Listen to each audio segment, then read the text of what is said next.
It's Neeko Bar Dog, and we hit the smoke station where we smoke weed real. Let's just tell you a story. Then we got special guests. When you talking about being me, when you talking about black monsters, when you talking about Baltimore, when you talking about being Eastside certified, when you talking about down the hill, or being a down the hill legend, when you talking about putting on for the whole Zone 5 as a whole, when you talking about being a recording artist, when you talk about being an actress, when you talk about having a unique sound and flow, when you talk about having major punchlines, when you talk about being the biggest influencer, the biggest leader, the biggest voice, when you talk about the one that killed the debating team or been on the debate team, you talk about the debate champion, when you talk about being a general, you talk about being gangster but girly, when you talk about being a big stepper, when you talk about doing my dance on you hoes, when you talk about having no picks and giving them the blues in the market, when you talk about the one that ain't with the toxic, when you talk about the one that shut down lust, or when you talk about the one that have shit and major compliance and got the 30 on top, when you talk about smoking on major flavors, when you want to get love in the city and on the table, when you talk about real motherhood, when you talk about baby Bella, when you talk about man, forget just looking at that land, bro, I'ma buy that.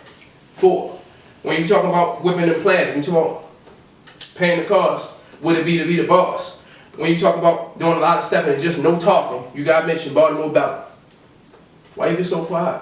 I'm laughing because what you talking about, Bubba? I told you. Oh, you found all that on your own? I just did this right before y'all, when y'all was walking in here. I told y'all I need 5-10 minutes. That's what I was doing.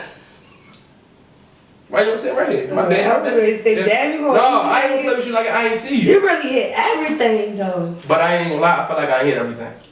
That was a lot. It's supposed to be, though. You're supposed to get all accolades, not just one. Good. That's how it's supposed to be. What up, y'all? With an introduction, not just the question and the vibe, but they'll come to play the part with it, too. Now, as far as the Corona pandemic, did it affect you or any of your people in Soho? Yeah, it definitely affected us. It affected me in a good way, though. I love a drought. I love a drought. I cut up the whole Corona. I was on a box. Yeah, I ain't gonna lie, I was cutting up too. I think I was the only person that went out of state on a box.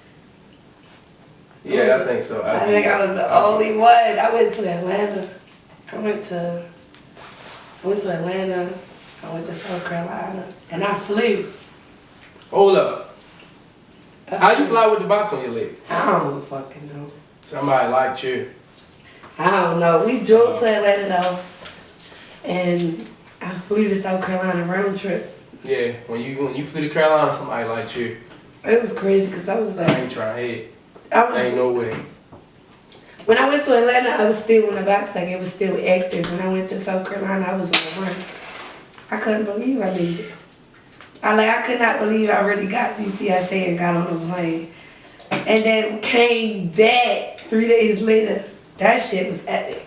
But it definitely affected those around me in a more pessimistic way, as far as employment and shit. Like my daughter, for instance, her interest in school just completely disappeared. Right.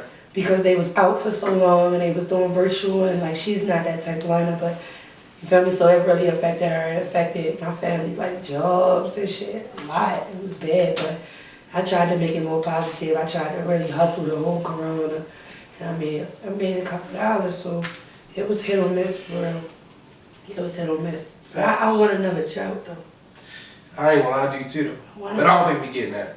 Yeah. Especially with Biden bluffing ass in office. Yeah. He want all that money back. Plus what he can get for himself. Now, y'all know we tell people, if the ashes ain't white, they ain't right, they black, please take them back. We gonna do guess the strike. I like that. But yeah, it's about them ashes and that flush. That shit ain't right. Your weed is bullshit. What's this? Oh. Guess the strike.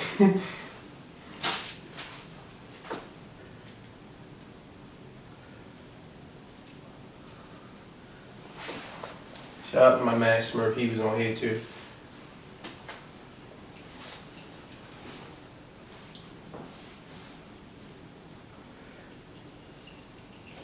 She look like Sham now. Definitely dope. But I got guess the name or the type of weed. yeah. Which one? Either one. I don't know. It just tastes like some Zah. Oh yeah, it's definitely some Zah. We don't do no lie on this show. Fuck all that. A lot of niggas talk about the Zah, and it's right, but they be having a lie in the bag in the jar. Tastes like a high platy. Oh no, that's a DW. You know what that mean, right? What's that? Don't want it. Don't want it. Yeah, that's no, we ain't doing no DW. So what is it? It's a red fruit, it's for real. I wasn't gonna never get that. Why you look at me like I that? wasn't gonna never get that. But you putting me D though, so I like it. But I like it. yeah, hold on, I'm gonna let you smell it too. I ain't look at it. So you know what you smoking on.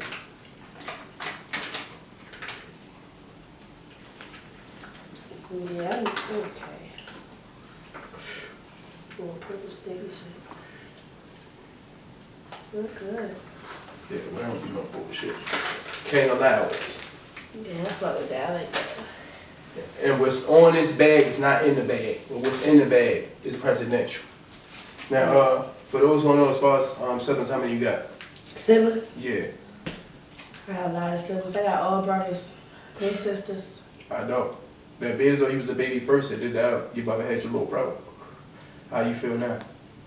I mean, ain't nothing really changed because I'm still the only girl and I'm only older than one. My little brother, he definitely the baby now. He's spoiled, but I mean, I don't mind because being raised around all boys, it had its pros and its cons, but it worked out for me, so I'm still the baby though. Like, I still can call up and get certain shit my little brother can't. Now, what pros and cons you felt like it had? With being, Cons, they used to beat the shit out of me. They used to beat the shit out of me. When my mother and them used to go to work, because we always, like, we was a big family. Got your ass. We was a big family, and we was real family oriented for us, so, like, we always had people staying with us, like my cousins and shit like that, so. Right. But when the parents and shit used to leave, they used to have us really in there fighting, like going head up. Like a group home. Yeah. So, I mean, that was a pro and a con, because bitches don't play with me today. You feel me? Because I got that training, like I whip shit. But the pros was that, and I say this all the time, I was brought up around substantial men.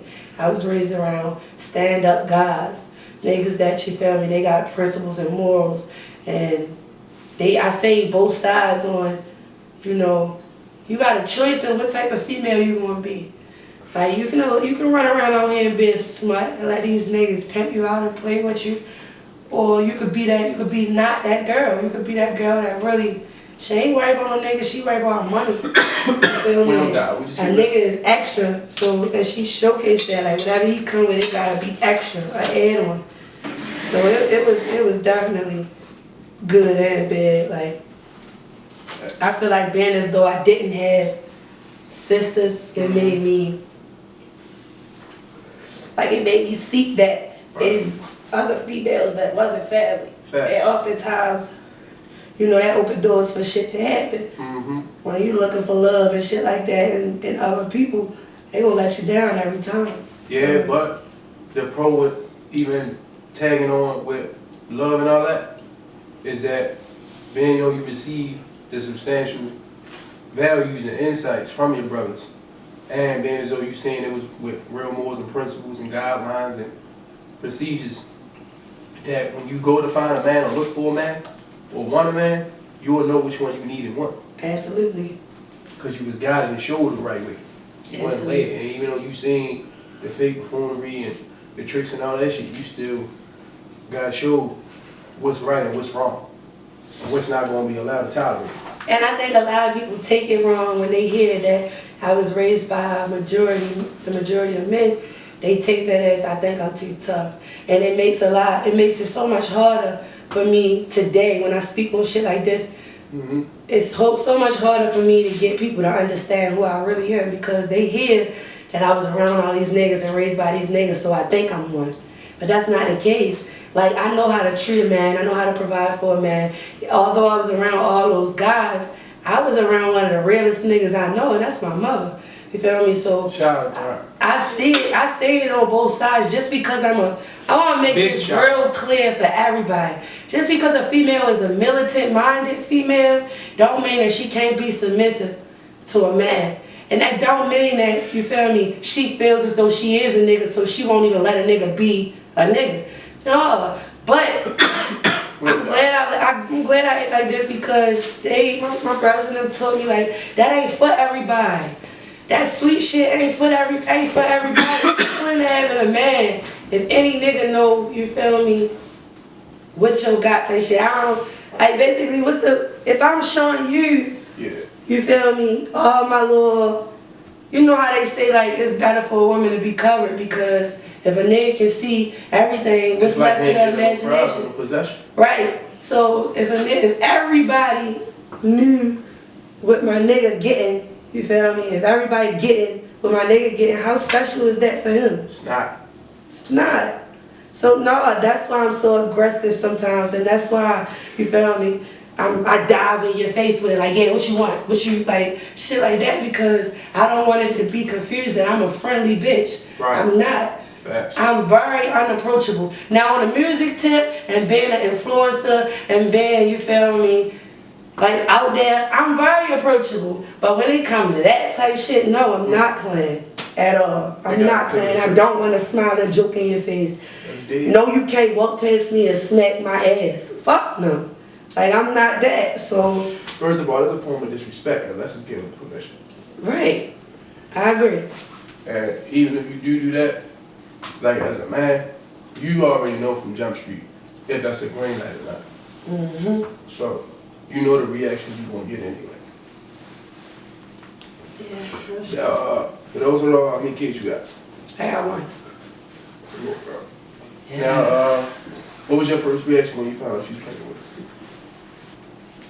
Oh man, my mother can't find out. I said, that was like, oh my God, I'm pregnant. How old was that? I can't, I don't know, this is just a shocker. It was just a shocker. I was 17 when I got pregnant. I was 18 when I had her. So when she found out, what was her reaction? Man, they tricked me, man. They put me in a trick bag. They put me in a trick bag. I wasn't, like, I wanted to tell her for real on my own time. And you know how that should be, like, you don't really want to, you don't know how you want to approach the situation, so you don't want it to just come out as anything. Well, just what it is. Right, but my Uncle Mark, though. My Uncle Mark. I got Uncle Mark, too. That's my nigga. Like, my Uncle Mark, that's my man. That's what's up. That's good y'all got a great relationship. Yeah, so he called me one day. Yeah, he called me one day. Put me in a trick bag. I ain't know my mother was right there. In the background, he got me on speaker and shit. Dang. Yeah. Court red motherfucking hand. And after that, they was just out there. She could record you, any type of thing, with the speaker. So it's no way you could lie. Right, and he specifically asked me, like, why you ain't tell your mother you pregnant? Well, something like that. Something along the line there. I'm like, what? No, I'm not trying to do that. My man ratted you out. Yeah, that was crazy. But pregnancy was, I mean, it was new. Right. It was new. It was a beautiful thing for her. Real shit. And the result, damn, I thank God for the result every day, because it's like, anybody that know, my daughter really the one. Like, she is. My daughter really the one. Like, damn, you think I can rap? My daughter can freestyle. She's 7. In her blood. And she got so much personality. She's such a character on her own without me that, you feel me, I just know, like, as long as, that's why I'm so focused on doing my job the right way, because if I leave the deal tomorrow, I got faith, like, my daughter's gonna be good. Facts. But what I will say is, as far as the music and doing music, you starting to carry the torch. Your daughter following right behind you. You right in, she right there. She not far at all. But you carrying it right now. But she gonna carry it, like she gonna fly with it. And just go. Not even look back at all. I hope so. I just hope she just... Listen, we ain't hoping. It's said and done. You just gotta keep going and have a strong mindset and keep going where you going at. Just elevate with that. Right. And trust the process, regardless of shit. Everything go all the way left, and it seems like it gonna get back right, or it's all the way right, it seems like it ain't never gonna left.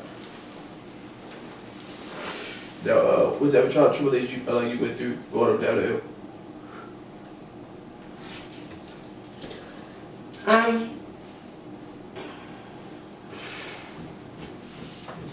Growing up down the hill, like, Especially being a female.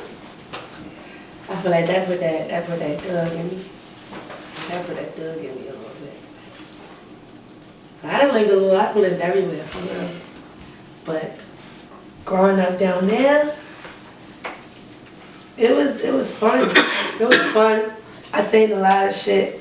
Like, I seen a lot of shit happen firsthand, and I always say, thank God I was smart enough to learn from my experience, to learn from other people's mistakes. So I see what happened when you touched it and it burnt you. I don't gotta go touch it to know it's gonna burn me. So that kind of, you feel me, balanced everything out, leveled everything out. But I used to run the alleys with my cousins, Jamie and Jemima, for real. And my Aunt Angela used to live on Milton. Everybody, like every day getting out of school, we right there, like chilling. My mother doing what she doing, we was hustling. Like they was hustling. I seen it at an early age. You feel me? Moose was around the corner, Marty and them around the corner. I'm going to Fort Worthington. Like it just, I don't know. I don't really know how to explain it. It just prepped me. That was prep school. Like down here was really prep school. No, down here definitely gonna prep you. It's either you get with it or you get neat. Instant. Ain't no wait, none of that. It's right now. The same second I'm talking to you, you get naked. Yeah, I had fun though. I had fun down there. Now even though if we still giving a shout out to your mother, who you feel like raised you more? Your mother, your grandma, and why? How you gotta ask me this question? What you mean? Because they both playing a big part.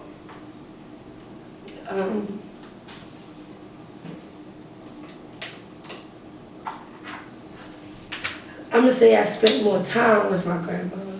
I spent a lot of time physically with my grandmother. So, you feel me? Like I feel like I was around my grandmother a lot more. My mother definitely raised me because I was just always watching her. So, you feel me? I really say both raising me. I was physically around my grandmother more, but when it came to like my principles and morals getting set in place, right. My mother, both of them raised me up. Facts. Now, for those who don't know what made you want to start doing music? Yeah. To be honest, like I said, I used to write poetry a lot. I'm already here, and I'm mad, right? Because I already had it in there and forgot to say it. Yeah, I used to write poetry a lot. Like that was my safe space. Writing poetry was my safe space for real. And a couple years ago, I just like, I wanted to feel like I could rap. I used to read poetry and stuff, and people would say like, if you could write poetry, you could rap. But I didn't think so. Like I felt like it was way easier to write poetry. They go together, but that ain't for everybody. I wanted to prove that I could do it. I wanted to prove to myself that I could do it. That I could really do it. But once I started doing it, like I kind of fell in love with it. I love the feeling. Like I love how I can express myself. And a lot more people listen to music than they read poetry. So I know I can be a lot more relatable.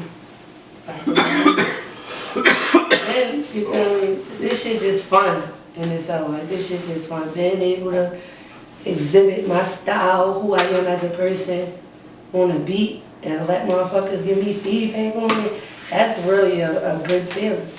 And it's fun. So now I'm neck up in this shit. I ain't expected it to be as big as it is. And it blew my mind. So now it's like, all right, you gotta stick with it. Right. So I'm fucking with it. Well, what made you get serious? Like it's one thing to start and fall in love with it and really get a love for it. But to take it serious and don't never love. Because it's a big switch. My damn no, you good. I say getting a couple meetings. Getting a couple meetings, going to New York, plugging in with different studios, big time studios. Seeing like how that life works. Like, cause I'm in the fast lane now, but being an artist, that's being in the fast lane. So seeing how some of these things work and how far they can take you, it was like, all right, this serious. Like, I had no music out I had no music out when I got my first label meeting. And what label was that? I had a studio session at Core with execs from Sony, I think, Def Jam, and what was that one? Sony, Def Jam, and it was Columbia. Columbia. We had meetings with Columbia. Okay, yeah, Columbia. And we having a listening session, you feel me? And we talking deals and shit. And it was just like, damn, I don't got nothing out. And these people talking about taking me? Like, That's what's up. so it was like, that fast. It can happen that fast. Like, all it takes is for them to see you. For them to hear something about you. And next thing you know, you're in New York, you recording this shit, 10-hour sessions back to back to back, 3 days, you feel me? Like, that's when I'm like, all right, I really could take this. I could take me and my family in better health situation if I get serious about this because I'm good at it. And even if I didn't know I was good at it, they telling me I am, so that means somebody like it. And if somebody like it here, 10,000 other people might like it in the world. So it'd be like, fuck it, go for it. Facts. But there's one thing I'm gonna tell you. Once you really get that light, or you really feel like you start to get the weight, like can't nothing touch you, don't get comfortable. Act like that shit ain't never happened. And just keep going. Real shit. Because a lot of people in the city get too comfortable. Even with the music they make, the lane they was going with, that's their lane. They get too comfortable with that and go somewhere else and stick with it somewhere else and fuck their own shit up. Right. You can have a lane 1 minute, next minute you create a whole other type of shit that you niggas not used to. Or I ain't even saying being different is wrong, but I'm saying that it's not your, it's literally not your lane. Like you can tell, that's when shit starts fucking up. And that's when people JV fuck with you, but they'll still give you that feel like, yo, I want that old person back. People start to get out of the element because they're too comfortable. Feel like they always gonna have it, but it's always somebody trying to keep the spot. Same time you getting there.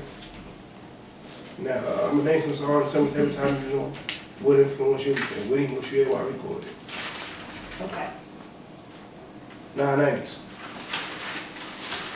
90s my shit. No, I ain't gonna lie, I fuck with that. That shit hard. You need to stop performing. That's my shit. When I was making 90s, I really was just trying to make something like something hard, something relatable, something that Shit definitely relatable. something that the guys can relate to too. Like, and the girls, like, we from Baltimore, we were in 90s, we like driving around in cruddy Aguras, Hondas and shit like that. So it was like 90s dog test on the act. Well, they coming around sending it back. Got some cruddy bitches, fuck with the perks, set you up for a perk and some tracks.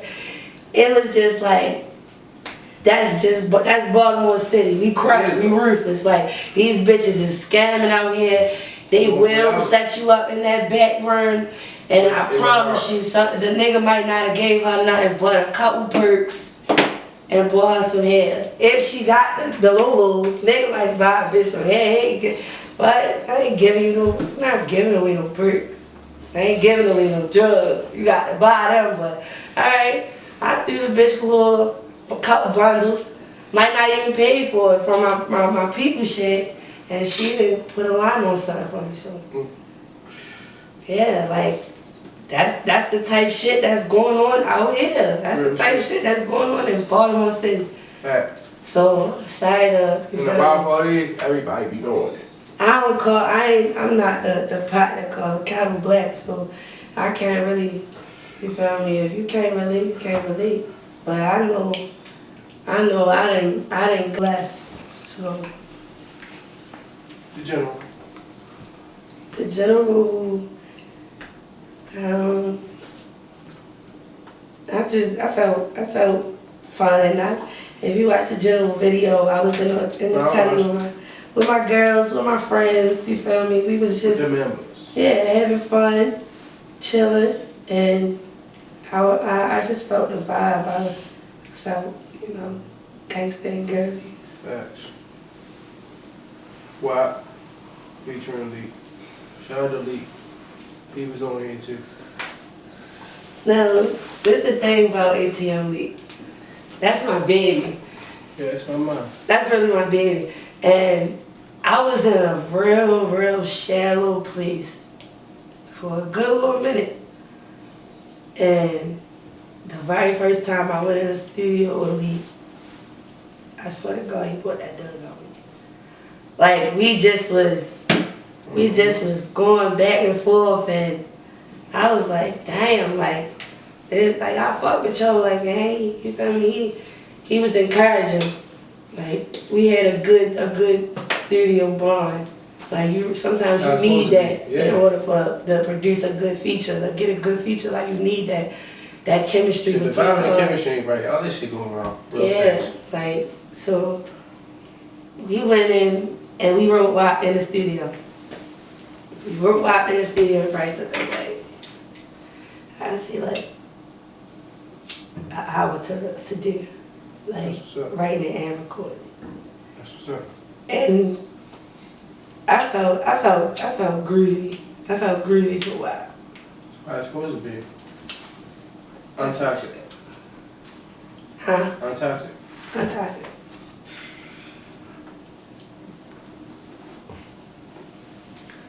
Untoxic was 100% real. No, you can tell me. I felt this song. Like Untoxic, I made that song with my ex, and we was nothing but toxic together. We was nothing but toxic. So we made the song, I guess, in hopes to fix something. It fixed nothing. It fixed nothing. Like, we friends. Like, we cool to this day. I ain't speaking down on him or nothing, but we just we was in a pretty good space then. But things, you know how shit be. Mm-hmm. But yeah, Untoxic was real. Like, that was a real situation that was going on, so I can't really say how I was feeling. Keep your composure. Keep my composure. I just felt like I was dragging. I felt like I was dragging. I had something to prove. I was just coming home. I wanted to talk my shit. That's how that came about. That's featuring ATM Leak too. Oh, I know. And the intro.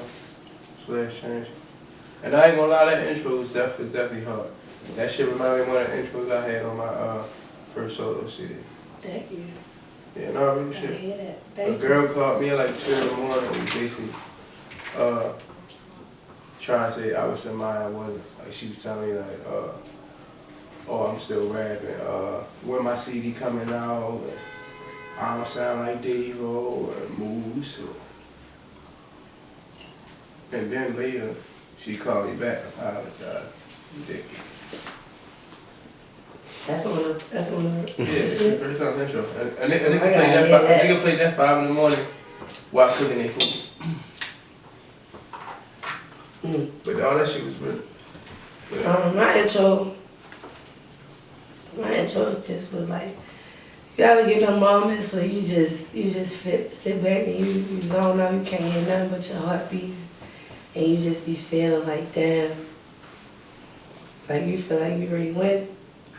All the time. Yeah, you feel like it's that close, like you could just reach out and grab it, and it felt like you just chasing, running. It just felt like one of them. But when you blaze, then you got the headphones on, you listen to your shit for real, and I felt inspired. Like, I was in pain making my intro though. I really was. Like, I was in pain making my intro because I was just like, I had a lot going on and I wanted to be doing so much. But I was just coming home and I knew I had to take it slow. You feel me? Mm-hmm. Before I fucked up trying to move too fast. No, that shit was hard. That's one of the hardest things I heard in a long time. And So that shit. I put the voices on there. Nah, that's what there. made it way harder. That's what really would have did. Like if you just would have did talking, yeah, it would have been cool. But I wouldn't have felt the same. Like the talking is what really did it. And then when you said what you said, that was the icing on the cake. But that talking, that's what really did it. Cause you could tell it was real. Yeah, it was real. You feel me? Different voices that came right back at each other. None of them was jumbled over. Yeah. They all was in place. Getting that phone call, my mother calling me, telling me why is the police there, and I really don't know. I can't give her no answer. I don't know what they there for. Fuck, I done did. You feel me? Something like that. Real shit. Shit happens, and I just wanted to showcase that, so I just tried to put it all in one. And it's crazy because they was two different, you feel me? If you hear how the original intro ended after the Sam Cooke sample at Born by the River. Yeah. And then it was another beat. So we chopped it up and just put them bitches together because I didn't know how to do it if I was going to put the intro and then let it go into transition into the next song as Pain. But I felt like it was too... It didn't sound right to me, so I put them together for them. They came together. Shit was easy. Now, when was your first time smoking? Did you get caught in this a lot? No, I ain't get caught my first time smoking. I was smoking for a while before I got caught. But my very first time She was snake smoking. We was living on Cliffmont, Bel Road. We was living on Cliffmont, and I was going outside. In the block that I lived on. It was a 3100 block or a 4100 block. The 3100 block of Cliffmont, it was hella kids my age on that block. Like, so it used to be hella people outside just on my block. You feel me? So I started going outside. Then my mother had a store on the porch for real. We had a store like that. My mom was the store lady. That's what's up. Hustling. So By any means. the kids, everybody that didn't want to walk around Jamal's, they coming to the house store. You feel me? So I started going outside, hanging with all the kids and shit. And the girl Jada, she used to smoke. It was weed, bunch of niggas for around there. I'm hanging with them, but I don't smoke. They smoke, you feel me? So one day we in the garage, like out back my house, couple doors down for real. They smoking. I'm like, man, y'all need to stop smoking. Like that shit phony. Y'all wanna keep smoking. No, I'm not with that. Y'all look dumb. So she like, man, shut the fuck up. Hit the blunt. Man, I'm not hitting that shit. I hit it. I did not feel nothing. Like, I swear, I really did not feel nothing. Niggas had the DW. So they like... BB, the Bad Batch. I'm standing. I thought I wasn't high. Oh, damn. Thought I wasn't high. It snuck up on you. They like, I really zoned out. Like, I didn't even hear what they were saying. I just hear Jay like, oh, she drooling. I'm like, what? The whole time I was drooling, I was stuck. We go outside, it's hot as shit. Like, I'm burning up, I'm high as a bitch. And that was my first time being high. Like, we went to the pub, like, got something to eat. I probably went in the house, went to sleep or something. Like, I ain't get caught. When I got caught, it was crazy. So what was her reaction when she caught you? I was fucking with Jada. Like, that became my rollie. And my mother used to sell, like, cigarettes and blunts and shit, so Jada used to come outside, we lived across the street from each other. She used to be like, what you got to it? I'd be like, I mean, I got a blunt. You feel me? Like, I got a blunt. I was a kid, I was like, you feel me? So, one night, me and Jada was getting high. We was getting high, you feel me? In the house with my brother. My mother used to have a basement at this house for real, so we getting high. You had to walk through my room to get my power. And we sitting back there getting high, jaded dips, you feel me? I'm so stoned out my mind. I get to clean in my room. I find this dumbass shirt. I want to go show my mother the shirt. I go downstairs in her room, knowing I'm fucking high. So I'm like, Mom, look at the shirt I got out the little bus for real they had on Bella Road. We going there, blah, blah, blah, blah. She like, all right, that's... Come in. She like, I'm in her face. She like, I just said like, come here. I'm like, what? She like, come here. Really? She smelled me. Fuck everything else, come here. She like, you high? You smoking? I'm like, no. She like, give me your hand. Give me your hand. I give her my hand. She straight throw my shit. She straight throw my hand. Like, you high shit. And it was murder she wrote. She called the police on me, y'all. My mother called the police to the house. I guess to scare me. So me and my brother, we running around upstairs, we putting all the weed and shit up. I come downstairs. She got somebody knock on the door. I go open it. She leaves out and go outside. I don't know where she going. I run upstairs. Somebody knock on the door. When I open the door, it's Jada and her mother. My mother then went across the street and knocked on Jada's door. Told her mother we was getting high.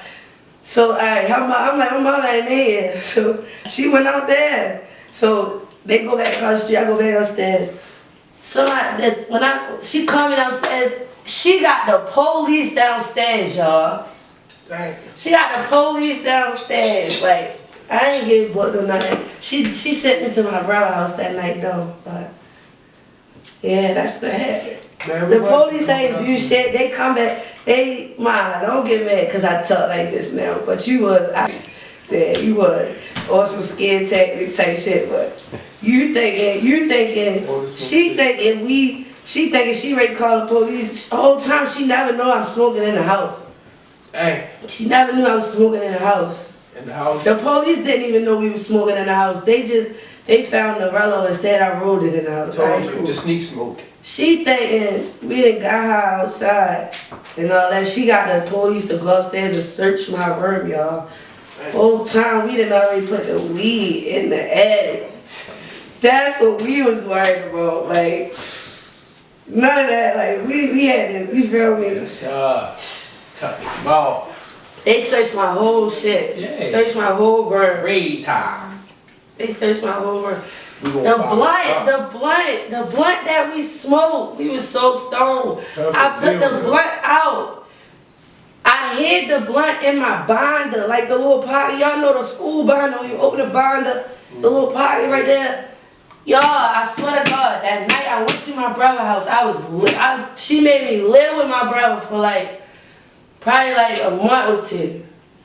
Y'all, when I came back home, the blunt was still in the fucking binder. Yeah. It was just crazy. But hold up, so speaking of that blunt that was in the binder, when you came back and saw how you felt? I felt good because I wasn't even supposed to be coming back home. I slid in there on some circumstantial shit. Some very circumstantial shit. So you think that high was higher than the high you was gonna have if you did spark?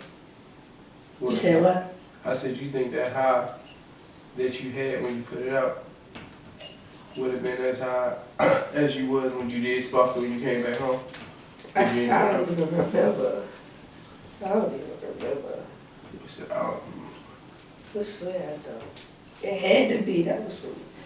Back then, that probably was some loud. Because when I started smoking, I was smoking big. Right. The extra scent, extra seeds with a little bit of weed. Now, what's 5 of your favorite strains that you ever smoked? It ain't got to be no order.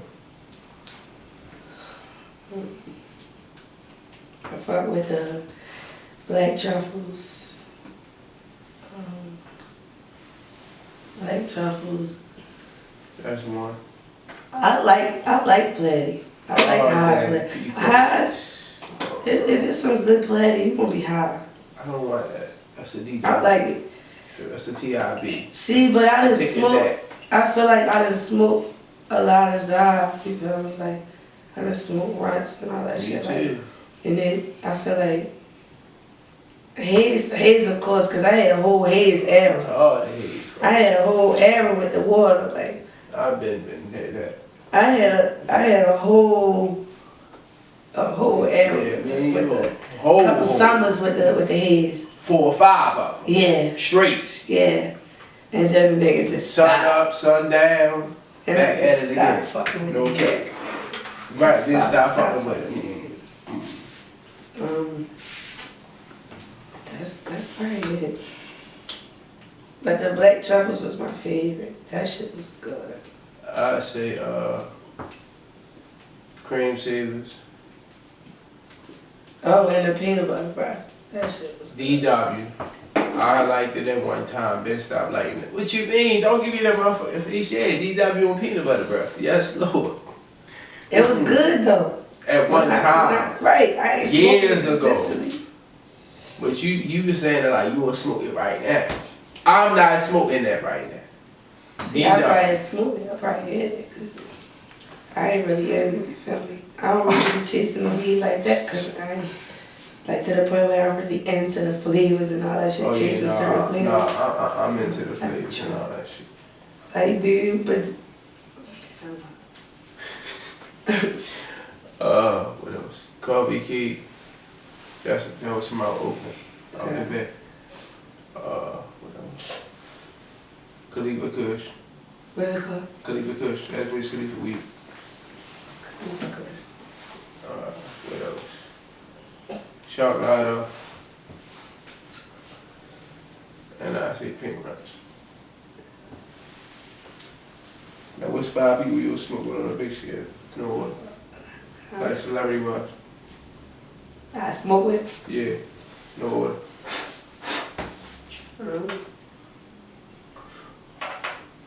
I smoke with Wiz. I know I'll be fair. I was fucking with Wiz. Mm-hmm. Sneak. Oh, Sneak. Definitely Snoop.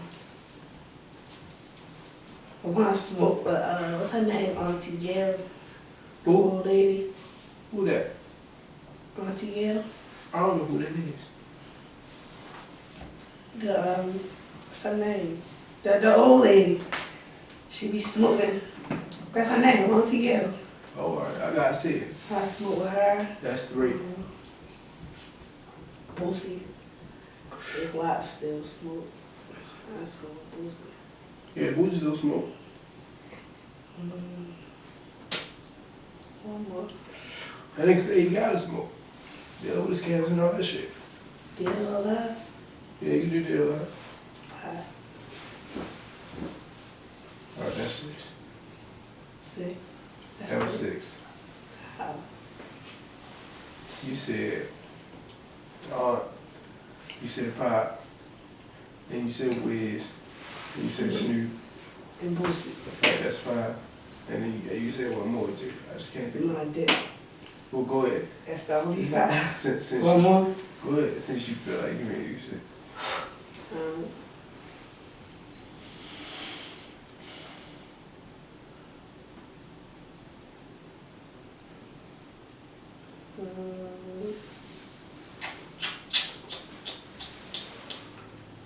I don't know. Biggie. Who? Biggie. You said Bags? Biggie. Alright. Well, see. Film down. I'm not gonna say where the Snoop because we always say them. I see Wanda Sykes. Burner from Cookies. Mike Epps. Funny ass people. Yeah. I didn't even think of that. Seth I Rogen. just thought about Tyler. Damn. Dolph. And Bernie Mac.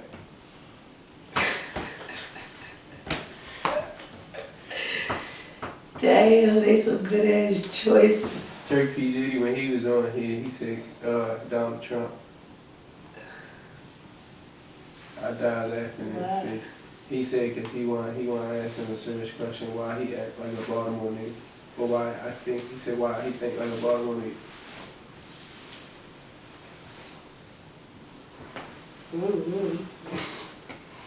I told Joe, yo, tripping for that. But what's 5 movies you feel like you gonna watch while you get high roll up? No order. Life, number 1. Life.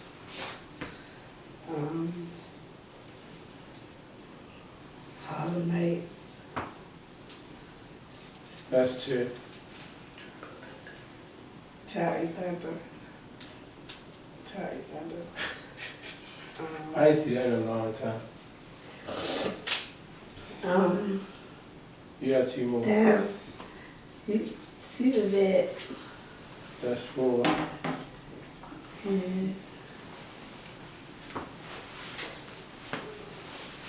It gotta be a movie. No, not really. Alright. Of course, mine.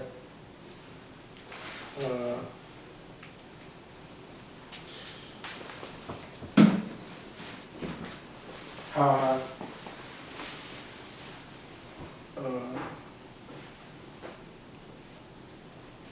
Baby Boy.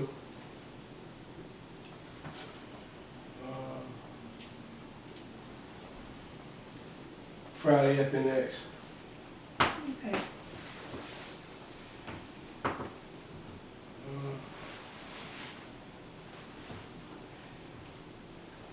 Snowfall. Snowfall? Mm-hmm. Now, if you had to have your own strain, what would you call it? What would it be going with?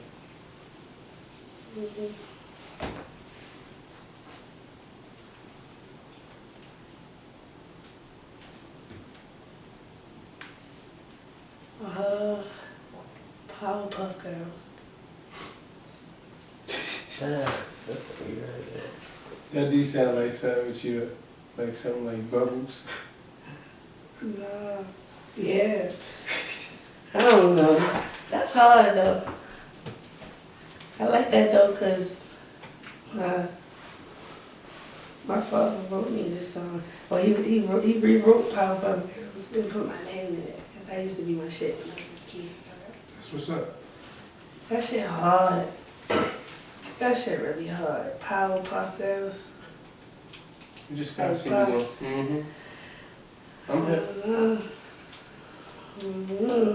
I don't know what I grow with. What you mean, like? Like what kind of weed do you be in?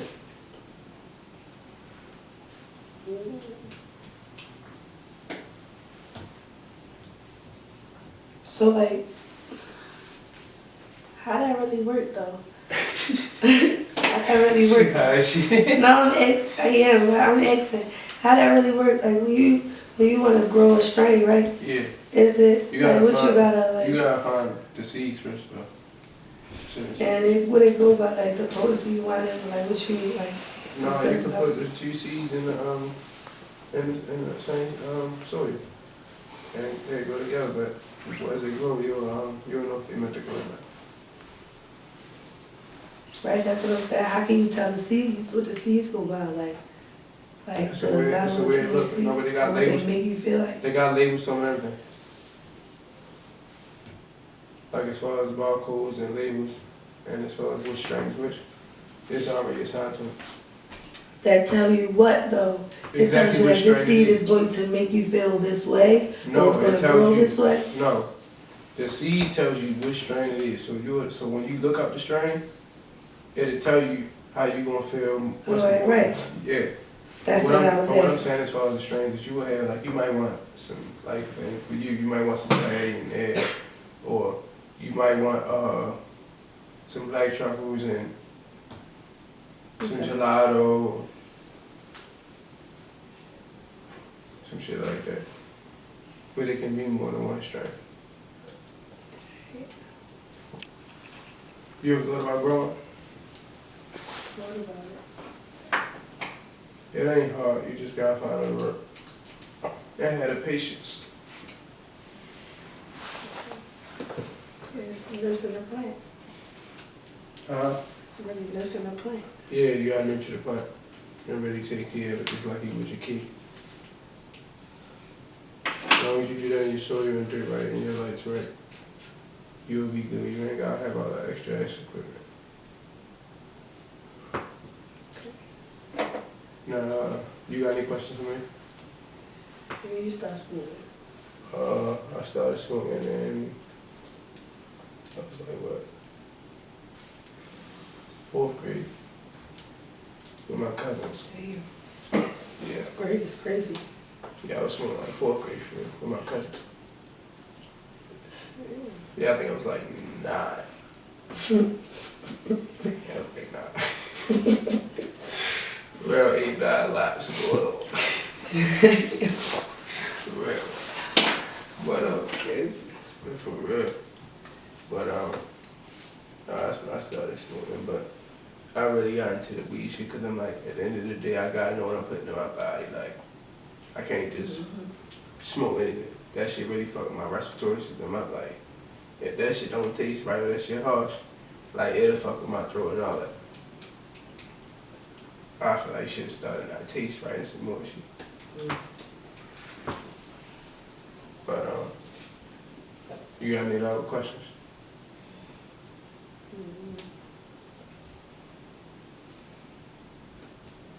Yeah. You ever thought about acting? You should do it. It ain't hard. Just don't worry about the camera being right there. Just be you and put yourself in the character's shoes. And just whatever situation is or how they react, and just think about how the movie or the TV show is for real. Put your eyes and focus on that. And then with the line, if you're doing scripted, just think about how you would react to it if you said that shit or somebody came at you like that. And just improvise it. On the camera, don't worry about the camera.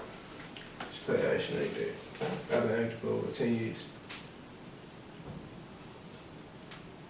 Now, how was your experience? Go ahead. It was cool. I fuck with it. I definitely fuck with the questions. I like it. It's a vibe. I'm stoned. You fried. I'm fried. And I'm Neeko, your host. We at the Smoke Station where we smoke weed, run, just tell your story, and we had a special guest, Baltimore Bella, and we out.